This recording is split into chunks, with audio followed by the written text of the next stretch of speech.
मणिपुर में भी चर्चा करनी चाहिए थी, उनको पुलवामा पे चर्चा करनी चाहिए थी, उनको हाथरस पे चर्चा करनी चाहिए थी, उनको बीएचयू पे चर्चा करनी चाहिए थी। और उनका जो घोषणा पत्र है, मोदी की 24 गारंटी, वो बीजेपी की गारंटी नहीं है, मोदी की गारंटी। आप जब घोषणा पत्र ये जारी हुआ, मैं वहाँ बैठा हुआ था प्रोग्राम पे और वहाँ पे वही गोदी मीडिया के लोग सब अंदर रसगुल्ला खा रहे थे। क्या यूट्यूबर्स जो सोशल मीडिया चलाते हैं वो मीडिया नहीं है?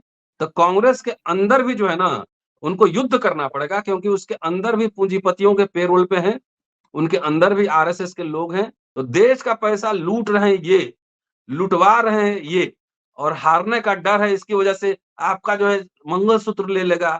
अरे मोदी साहब अपने मंगलसूत्र का भी ध्यान रख लीजिए कभी-कभी। तो तबला बजाते थे, सारंगी बजाते थे, जूठन खाना पड़ रहा था।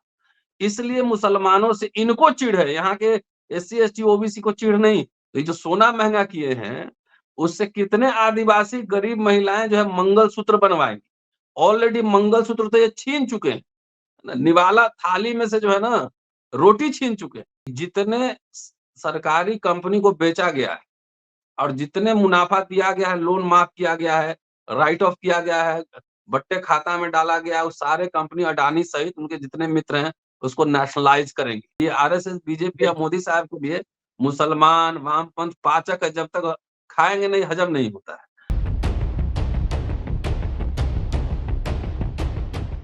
नमस्कार, मैं संजीव चंदन और मेरे साथ हैं प्रोफेसर रतन लाल। देख ही रहे होंगे प्रोफेसर रतन लाल, इस नाम से स्त्री काल के दर्शक तो परिचित हैं ही हैं।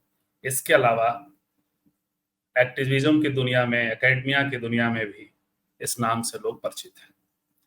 अंबेडकर नामा एक खास करके अंबेडकरवादी विचारों को लेकर के और अंबेडकरवादी लेखन, अंबेडकरवादी भाषणों और मतलब बाबा साहब के भाषणों को लेकर समर्पित एक यूट्यूब चैनल के भी फाउंडर संपादकों में से एक है। अब संपादकों में से एक मैं इसलिए कह रहा हूं कि शालिनी आर्यालाल उसके शायद निदेशक हैं। खैर, रतन भाई की तो बात अपनी है, लेकिन एक बात और है, और वो बात है कि पीएम मोदी बड़े परेशान हैं। पीएम मोदी इतने क्यों परेशान है? पीएम मोदी महिलाओं के गहनों को लेकर परेशान है। पीएम मोदी की चिंता है, तमाम लोगों को डरा रहे हैं। वो चिंतित हैं, वो डर गए हैं, तो अपने डर को ट्रांसफर कर रहे हैं अपने तमाम भाषणों में, चाहे वो राजस्थान का भाषण हो, अलीगढ़ का भाषण हो। अब रिपीटेडली जनता को ये बताने में लगे हैं कि कांग्रेस आएगी तो आपका धन ले लेगी, लूट लेगी। महिलाओं को बता रहे हैं कि आपका सोना ले लेगी। महिलाओं को प्रिय, चूंकि अब हम जानते हैं ट्रेडिशनल समाज में रहते हैं तो मंगलसूत्र का एक प्रसंग है, अपना सुहाग से जुड़ा है, तो आपका मंगलसूत्र तक ले लेगी। आपका 2 घर है तो 1 घर ले लेगी। एक विचित्र किस्म का डर, क्योंकि प्रधानमंत्री मोदी खुद डर गए।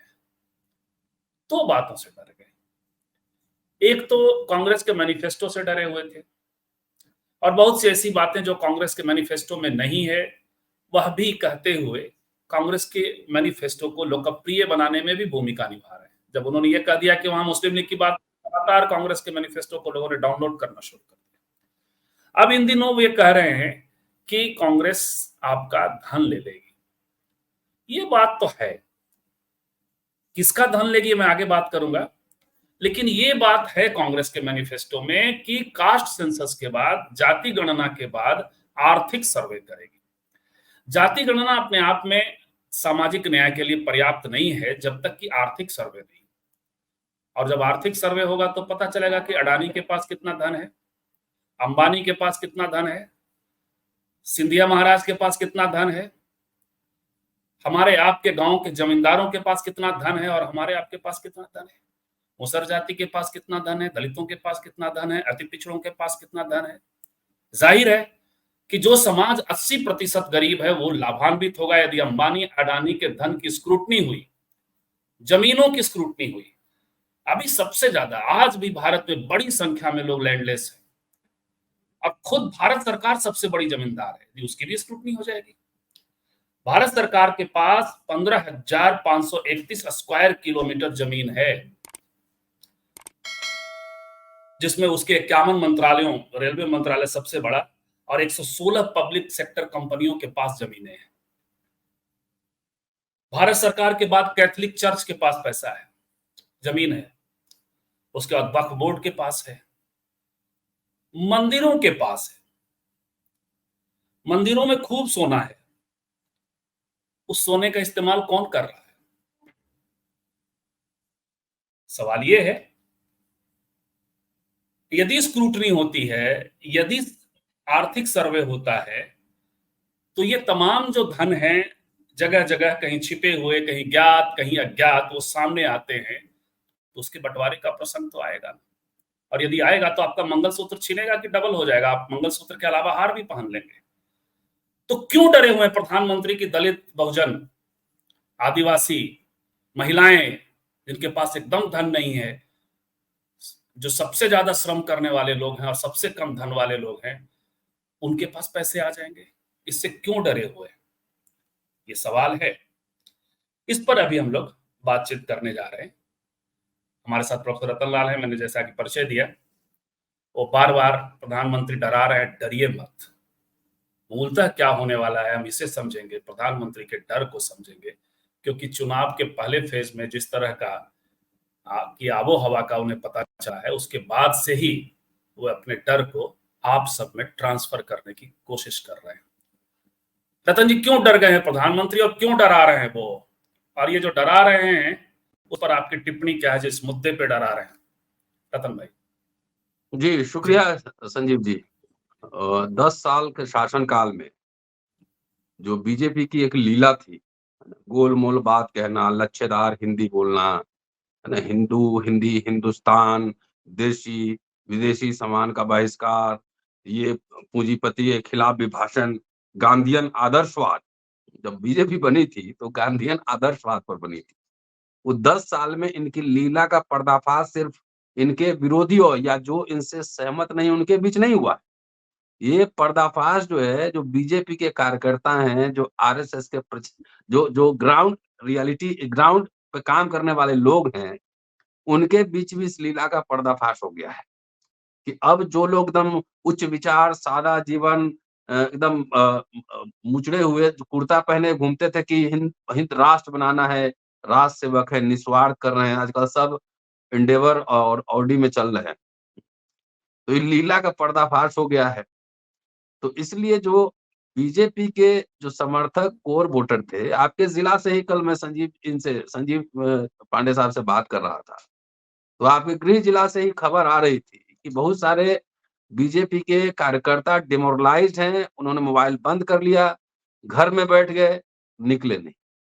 ये समीक्षा चुनाव आयोग ने भी की है और जो कम परसेंटेज वोटिंग हुआ है, इसका मतलब लोगों में उत्साह नहीं, पहली बात। दूसरी बात, जब पहला चुनाव हुआ था 1952 में, उस समय कोई संसाधन नहीं था। तब भी 45% लोग वहाँ पोल हुआ था। उसके बाद भी संसाधन तो धीरे-धीरे डेवलप हुआ है ना। 55-60% लोग चुनाव में वोट देने जाते थे और उत्साह रहता था वोटिंग के दिन। इतना चुनाव आयोग के पैसा करोड़ों अरबों रुपए खर्च करने के बाद, कैंपेन करने के बाद, अगर उनके कार्यकर्ताओं में उत्साह नहीं है, कॉलेज में जाके लोगों को अवेयर कर रहे थे, नहीं है, तो उनको इंडिकेशन गया है कि आप जो है चुनाव हार रहे हैं। तो ये जो बौखलाहट है, फ्रस्ट्रेशन है, ये उसी फ्रस्ट्रेशन का मैनिफेस्टेशन। पहली बात ये है। जी। तो इनको लगा कि अब हार रहे हैं, तो जो 24 गारंटी निकाले थे अपने संकल्प पत्र में, 74 पेज का संकल्प पत्र है। 24 गारंटी में सोशल जस्टिस, कास्ट सेंसस, है ना, आरक्षण, ये सब कहीं मोदी की गारंटी में कहीं नहीं। तो वो भी फेल हो गया। तो सब पार्टी का अपना एक यूएसपी होता है। तो उनका यूएसपी क्या है? हिंदू, मुस्लिम, उनका तो आरएसएस का पूरा मानना ही है कि भाई हमारा शत्रु कौन है? तो यहाँ के कम्युनिस्ट, यहाँ के मुसलमान, ईसाई, ये शत्रु तो पूरे एजेंडा में उनके। तो फिर पुराने ये पैकेज में आए हैं। वामपंथियों से उनको बहुत दिक्कत है। तो पुराने पैकेज में आए तो सबसे पहला यूएसपी क्या है? वो मुसलमान। दूसरा क्या है? वामपंथियों से नफरत। तो जो कांग्रेस का मैनिफेस्टो मेरे पास रखा हुआ है, करीब 40-42 पेज का है और बहुत सिंपल भाषा में लिखा हुआ है। 7 न्याय की बात है इसमें। हिस्सेदारी न्याय, युवा न्याय, नारी न्याय, किसान न्याय, श्रमिक न्याय, संवैधानिक न्याय और आर्थिक न्याय। ये पूरा पढ़ेंगे, मैंने पढ़ा है। तो ये बेसिकली जो कांग्रेस का जो मैंने नेहरूवियन मॉडल था एक तरीके से, है ना? नेहरूवियन, अम्बेडकर, नेहरू का जो विजन था कि जहाँ-जहाँ हम पब्लिक सेक्टर बनाएँगे, पब्लिक सेक्टर जो है स्ट्रेंथन करेंगे, वेलफेयर स्टेट बनाएँगे। और वो क्रमशः इंदिरा गांधी, राजीव गांधी के पीरियड तक भी हुआ, पब्लिक सेक्टर यूनिट स्ट्रेंथन किए। तो ये एक वेलफेयर स्टेट का दस्तावेज है, इसमें कहीं से वामपंथ नहीं, लेकिन जब तक वामपंथ का इसमें छौंक नहीं मारेंगे, तब तक ये पाचक सब है, ये आरएसएस, बीजेपी या मोदी साहब के लिए मुसलमान, वामपंथ पाचक है, जब तक खाएँगे नहीं, हजम नहीं होता है। तो एक बात बताइए, जिनपिंग के साथ वहाँ साबरमती में झूला पे बैठ के जो ठहाका लगा रहे थे, अब बीजेपी के नेता अक्सर आप डेटा उठा के देखिए, वो चाइना जाते हैं स्टडी करने की कैसे वन पार्टी वहाँ पे रूल चल रहा है। चाइना घुस के 4000 स्क्वायर किलोमीटर जमीन कब्जा कर चुका है। अडानी के चाइना से बिज़नेस है कि नहीं है? हुँ। तो अपने तो बिरयानी खा रहे हैं जिनपिंग के साथ, और इस दस्तावेज में यहाँ के एससी, एसटी, ओबीसी माइनॉरिटी हिस्सेदारी की बात हो रही है, सामाजिक न्याय की बात हो रही है, जेंडर की बात, महिलाओं के बारे में 14 पॉइंट दिए हूँ। बिल्कुल। और कहीं से उनका मंगलसूत्र लेने की बात नहीं है। पहले तो मोदी जी को चलिए ये तो जरा बताना चाहिए, रतन मोदी जी रतन को। भाई जरा सा उनको दोनों को सुन भी लेते हैं, उसके बाद आपकी टिप्पणी जारी रहेगी। जी, राहुल जी क्या कर रहे हैं और मोदी जी क्या कर रहे हैं? 8% आबादी, 5% हिस्सेदारी, दलितों की 15% आबादी, 100 रुपए में से 1 रुपया, और आदिवासियों की 8% आबादी और 100 रुपए में से 10 पैसे। 10 पैसे आज के टाइम में 100 रुपए में से 10 पैसे आपके। तो यह बदलना है। कैसे बदलेगा?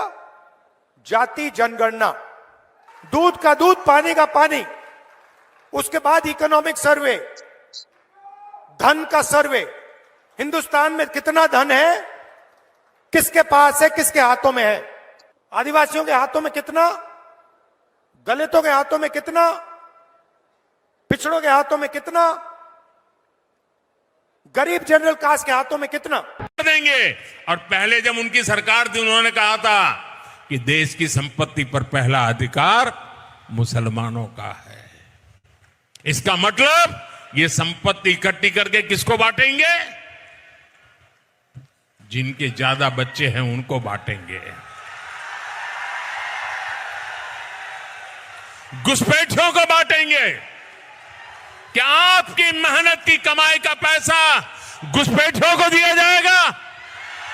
आपको मंजूर है ये कांग्रेस का मैनिफेस्टो कह रहा है कि वो माताओं बहनों का सोने का हिसाब करेंगे, उसकी जड़ती करेंगे, जानकारी लेंगे और फिर उस संपत्ति को बांट देंगे।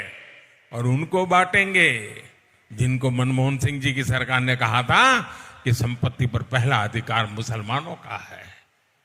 भाइयों बहनों, ये अर्बन नक्सल की सोच, मेरी माताओं बहनों, ये आपका मंगलसूत्र भी बचने नहीं देंगे, यहां तक जाएंगे, मैं कहने आया हूं।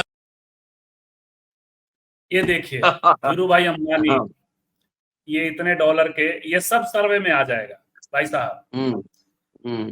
और देखिए मंदिरों के पास 2500 टन सोना है। लोग देखते जाएंगे, हम लोग बात करते जाएंगे। जी, ये सारे सोना एससी एसटी ओबीसी में बट जाएगा, महिलाओं में, तो उनका मंगलसूत्र दुगना हो जाएगा, छीन लिया जाएगा। रतन भाई जी, एक्चुअली आप सुन लीजिए, ये राहुल गांधी जो भाषण दे रहे हैं, उम्मीद करता हूं कि उनकी सरकार बने और ये भाषण बार-बार उनको सुनाया जाए कि वो काम इतना हो रहा है कि नहीं हो रहा है। ठीक है, उनको बार-बार सुनाया जाएगा ये बात। लेकिन जो बात है ना कि इसमें घोषणा पत्र में एक चीज उन डालना भूल गए थे, कि जो बार-बार आप जब वेलफेयर स्टेट की बात कर रहे हैं, तब भी आप माओवादी हैं। तो घोषणा पत्र में डाल देना चाहिए, या राहुल गांधी को भाषण में अब कहना चाहिए कि जितने सरकारी कंपनी को बेचा गया है और जितने मुनाफा दिया गया है, लोन माफ किया गया है, राइट ऑफ किया गया है, बट्टे खाता में डाला गया है, वो सारे कंपनी अडानी सहित उनके जितने मित्र हैं उसको नेशनलाइज करेंगे। और ये बात कोई ऐसा नहीं कि अजूबा है, ऑलरेडी ये बात इंदिरा गांधी कर चुकी हैं। इंदिरा गांधी ने कांग्रेस के अंदर रेसिस्टेंस के बावजूद, जमींदारों, सामंतों, पूंजीपतियों, आरएसएस के विरोध के बावजूद लैंड रिफॉर्म्स किए थे, प्रीवी पर्स खत्म किए थे और बैंक का नेशनलाइजेशन किया था। और यही नहीं, जरूरत पड़ी तो उन्होंने पार्टी भी बांट दिया था, कांग्रेस आई बनी थी। तो इसमें 2 बात डाल देना चाहिए कि जब फ्रंट पे लड़ना ही है तो सीधा फ्रंट पे लड़ना चाहिए ना वीर। इसमें तो लेफ्ट लेफ्ट कुछ नहीं, तो वेलफेयर स्टेट है कि जाति जनगणना कराएंगे, उसके हिसाब से जो है ना, जो आंकड़े आएंगे तो हम वेलफेयर स्कीम सब लाएंगे। तो ये राहुल गांधी को भाषण में कहना चाहिए कि अडानी को हम नेशनलाइज कर देंगे, क्यों नहीं करेंगे? अब नहीं भी बोलना है तब भी तो आप पे तो बिल्कुल। वही बात हो रही है ना। हाँ? दूसरी बात है कि जिन माताओं और बहनों को कह रहे हैं कि मंगलसूत्र भेज देंगे, सोना सस्ता हुआ है कि महंगा हुआ है? मोदी जी बताएंगे कि क्या वो सोना जो है, मंगलसूत्र तो गरीब लोग, दलित लोग के घर में हम लोग देखा है चांदी का ढोलना बनता था। मंगलसूत्र तो पूरा टेलीविजन का और अर्बन मिडिल क्लास का फिनोमेना है। गरीब लोगों में आप देखे होंगे तो ढोलना बनता था।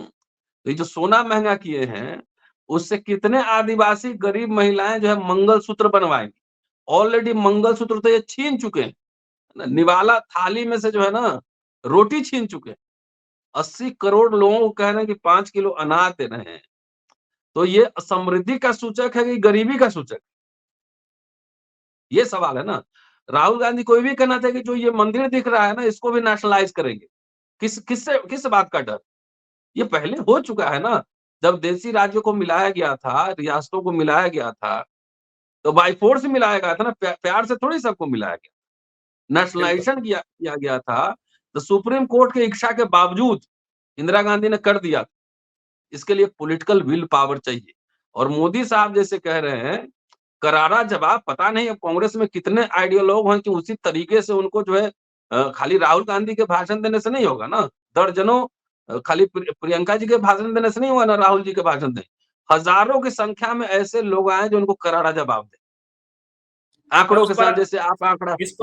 इस पर भी आता हूं, क्योंकि मोदी जी ने उनको एक अवसर दिया है। लेकिन उसके पहले और हम्म, भाई साहब एक सवाल है हमारा पिन पॉइंटेड इस बीच में। शिरडी के साईं बाबा मंदिर के पास 2000 करोड़ रुपए से अधिक का संग्रह है और रिपोर्ट्स के मुताबिक मंदिर के बैंक के खाते में 1800 करोड़ रुपए के साथ साथ 100 किलो सोना है।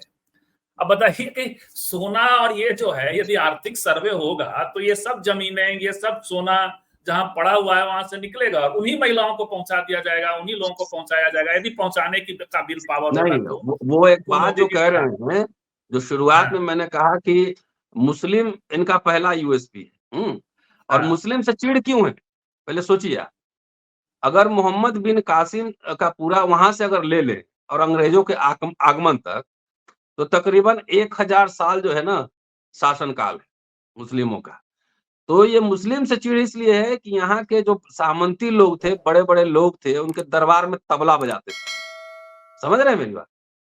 अब बादशाह कुछ खा हो के छोड़ देता था, वो खाना पड़ता था। तो तबला बजाते थे, सरंगी बजाते थे, जूठन खाना पड़ रहा था। इसलिए मुसलमानों से इनको चिढ़ है, यहाँ के एससी एसटी ओबीसी को चिढ़ नहीं, इनको चिढ़ है। एक खास विचारधारा वाले को चिढ़ है। दूसरी बात कि मोदी जी का जो ट्रांसलेटर है, या तो इंटायर पॉलिटिकल साइंस में अंग्रेजी मीडियम में नहीं पढ़े होंगे, नहीं भी पढ़े कोई बात नहीं, मैं भी नहीं पढ़ा हूँ, लेकिन अंग्रेजी सीखा। और जब जरूरत होती है, फादर कामिल बुल्के की डिक्शनरी है, उठा के पलट के देख लेता हूँ कि मीनिंग, एप्रोप्रिएट मीनिंग क्या है। जिस मनमोहन सिंह के भाषण का वो जिक्र कर रहे हैं, उसमें क्या वर्ड उन्होंने कहा? क्लेम। क्लेम का मतलब क्या होता है?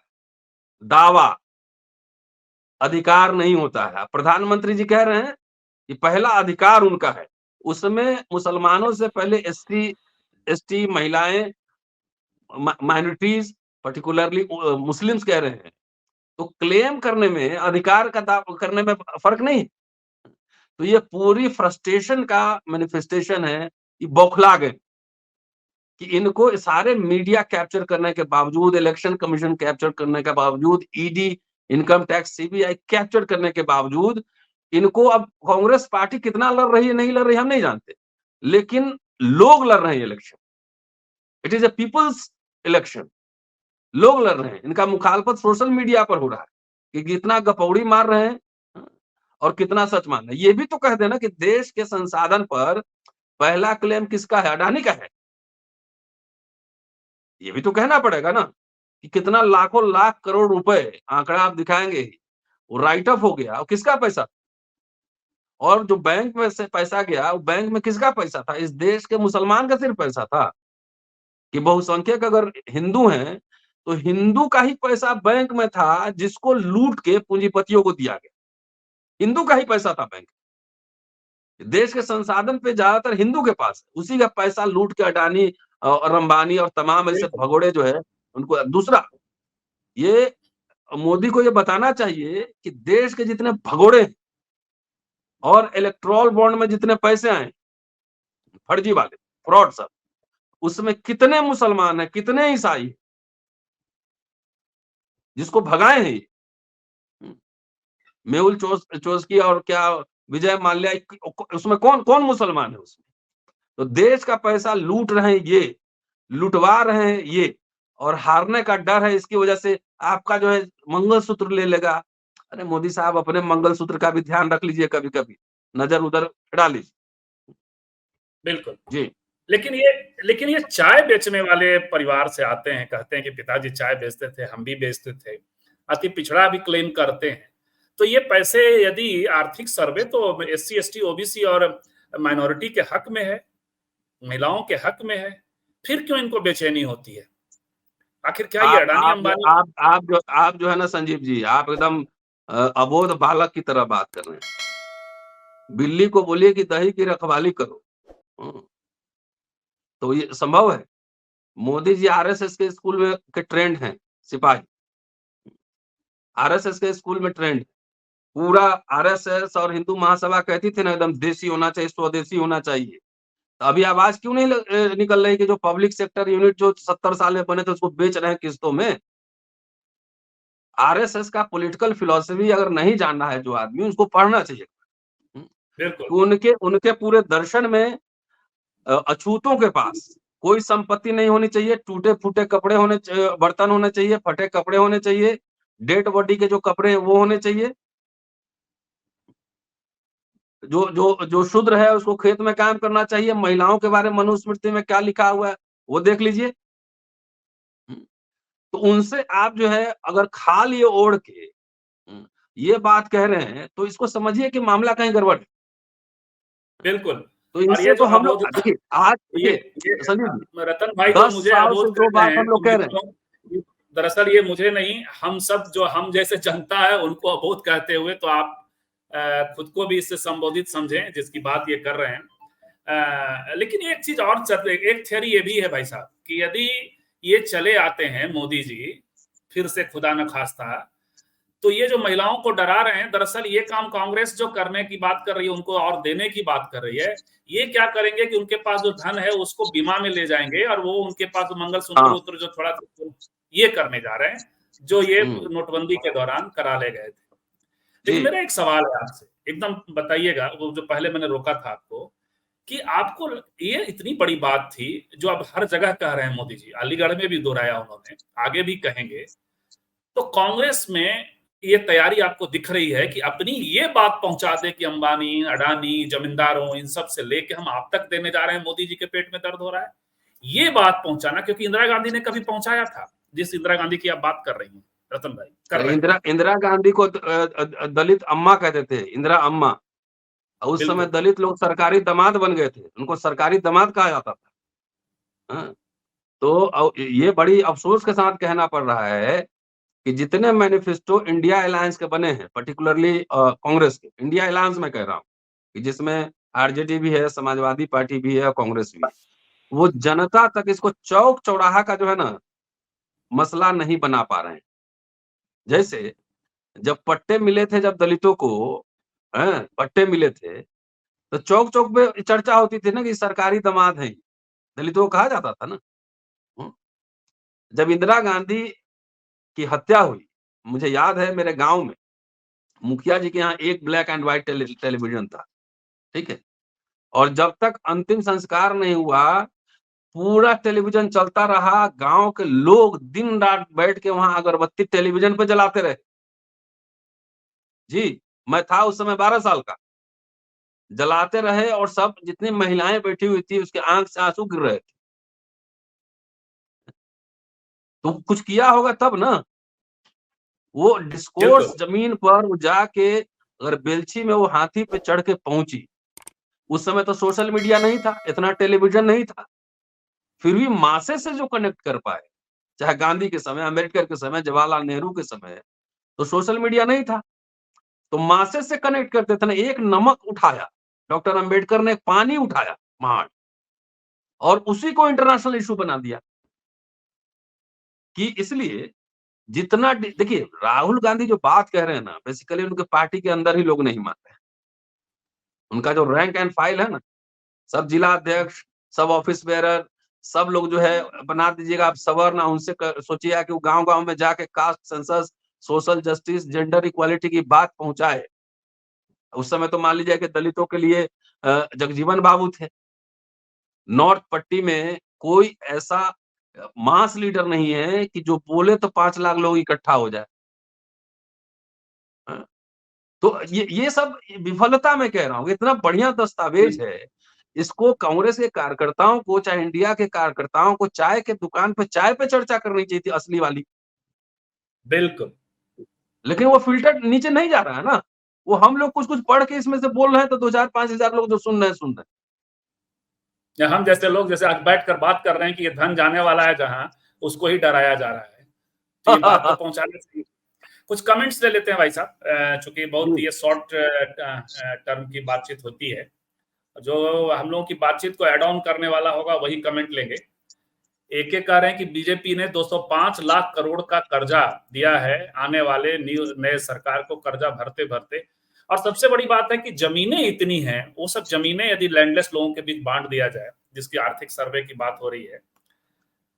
2014 में गोल्ड रेट 20,000, अब 2024 में 73,000 हो गया है। और भाई साहब एक सूचना और है कि मोदी जी के समय में मुथूट जैसे जगहों पे इसको महिलाओं ने गिरवी रखे हैं सोने। तो सोना तो मोदी जी लिए जा रहे हैं, सवाल होगा वो आपके पास करेंगे। एल.आर. भारती कह रहे हैं राफेल से लेकर नोटबंदी, हिडनबर्ग से लेकर इलेक्टोरल और PM care fund, Panama paper, 16 crore ऋण की माफी जो कॉर्पोरेट को दी है, सबकी जांच होनी चाहिए। टिप्पणी आपकी। तो इसीलिए तो मैं कह रहा हूँ ना कि इस दस्तावेज में कमी है। जांच होना चाहिए, इस सबको पकड़ पकड़ कर नेशनलाइज करना चाहिए। और इसके लिए अगर वाकई सीरियस है कांग्रेस पार्टी, तो कांग्रेस के अंदर भी जो है ना, उनको युद्ध करना पड़ेगा, क्योंकि उसके अंदर भी पूंजीपतियों के पेरोल पे हैं, उनके अंदर भी आरएसएस के लोग हैं, उनके अंदर भी बीजेपी के लोग हैं। और ये मैं हवा में नहीं कह रहा। सूरत में जो कैंडिडेट जो है निर्विरोध चुना गया है बीजेपी का, वो कांग्रेस का आदमी पहले ही मिला हुआ था उससे। ली मेरिडियन 5 स्टार होटल में ऑपरेशन निर्विरोध चल रहा था।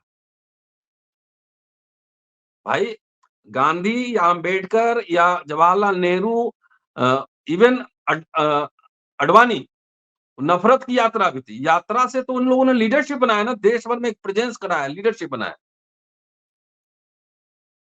वो लीडरशिप कहां दिख रहा है?